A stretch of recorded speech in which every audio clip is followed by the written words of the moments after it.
تفضل تفضل أنتم. السلام عليكم. وعليكم السلام.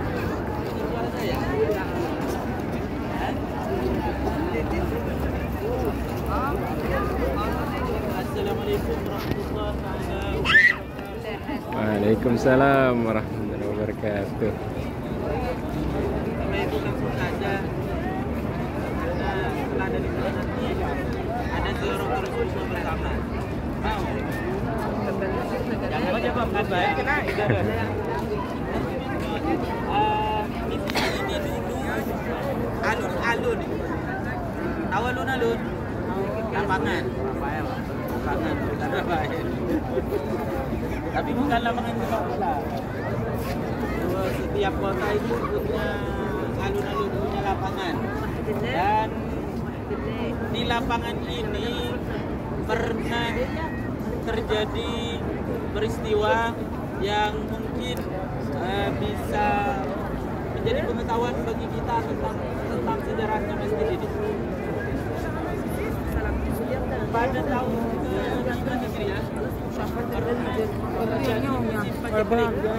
apa itu paceklik? Paceklik bukan yang ini ya? Bukan.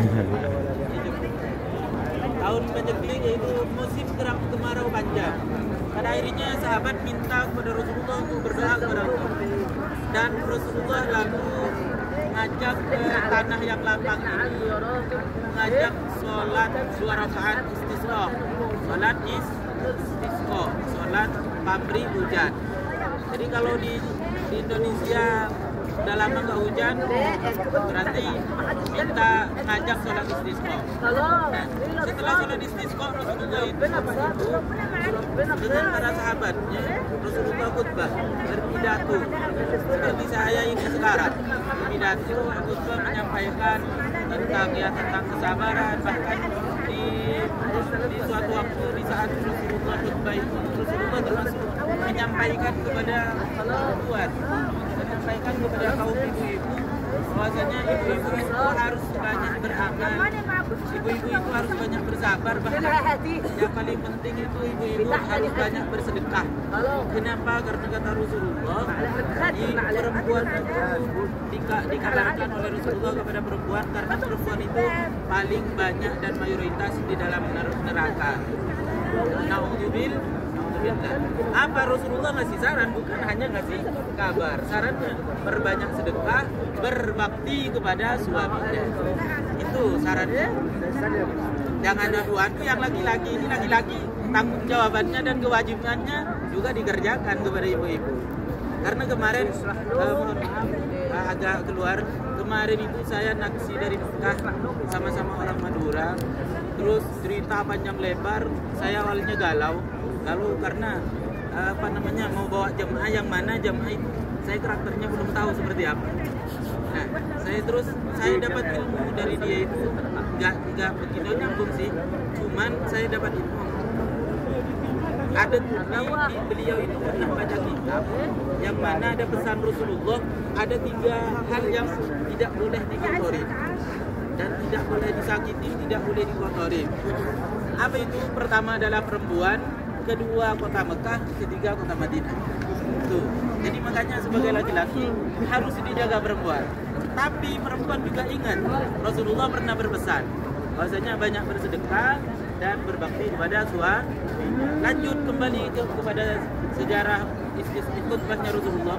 Setelah Rasulullah khutbah panjang lebar menjelaskan hal-hal kemaslahatan umatnya, maka sahabat yang di depan Rasulullah itu kayak ini udah pada gelisah. Kenapa gelisah? Karena Rasulullah khutbahnya agak panjang dan di bawah terik matahari. Dan alhamdulillah sekarang nggak di terik matahari. Jadi insya Allah nggak gelisah. Kelihatan. Terus Rasulullah itu peka terhadap sahabatnya, keadaan sahabatnya, kondisi sahabatnya. Lalu Rasulullah langsung angkat tangan minta supaya Allah turunkan hujan. Setelah Rasulullah berdoa, maka datanglah sekempalan awan ke atas Rasulullah dan para sahabat. Ditimpa awan pekat tanda hujan, dan ketika awan itu berada di atas para sahabat, maka awan itu diabadikan oleh Raja Umar bin Abdul Aziz di bangun masjid yang mana masjid itu dinamakan Masjid Awan, yang bahasa Arabnya adalah Masjid Wamamah. Wamamah. Jadi artinya bahasa Arabnya awan itu wamamah. Artinya wamamah. Artinya wamamah awan. Nah, setelah lepas dari Masjid Wamamah, sana ada masjid juga.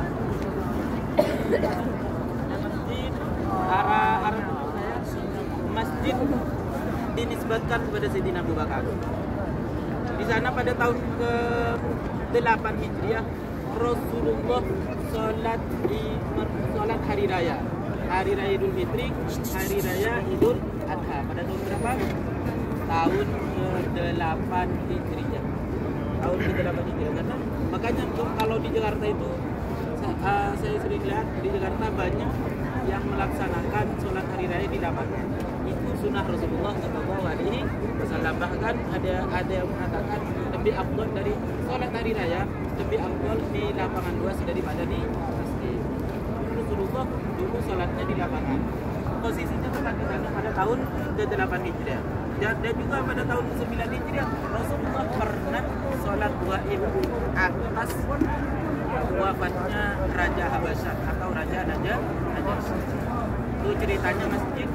Pada akhirnya di sana itu sholat hari rayanya setelah Rasulullah wafat dilanjutkan oleh Sayyidina Abu Bakar. Dan pada akhirnya masjid itu dibangun oleh Sayyidina Umar bin Abdul Aziz dan dibangun masjid, dan masjid namanya masjid itu dinisbatkan kepada Sayyidina Abu Bakar. Akhirnya masjid itu dinamakan Masjid Sayyidina Abu Bakar. Dan ada menara kecil karena hitam, itu namanya Masjid Sayyidina Ali. Sejarahnya hampir mirip. Masjid Sayyidina Ali sejarahnya mirip. Rasulullah pada tahun ke-6 Hijriah sholat hari raya di sana. Setelah Rasulullah wafat, maka dilanjutkan oleh Sayyidina Ali. Makanya oleh Sayyidina Umar bin Abdul Aziz, raja setelah Abu Bakar Rasyid, maka dibangun masjid dinisbatkan kepada Sayyidina Ali. Pada tahun ke-4 Hijriah, Rasulullah pernah sholat hari raya di belakang hotel Taibah Madinah ini. Pada tahun ke-4 Hijriah. Lalu dilanjutkan oleh Sayyidina Umar. Dan di sana ada masjid dibangun masjid oleh Sayyidina Umar bin Abdul Aziz dan dinisbatkan kepada Sayyidina Umar. Nama masjidnya Masjid Sayyidina Umar. Itu mungkin sebelumnya sejarah masjid-masjid yang ada di sekitar masjid Nabawi. Jadi sekarang persiapan untuk ziarah bersama, salam bersama Allah.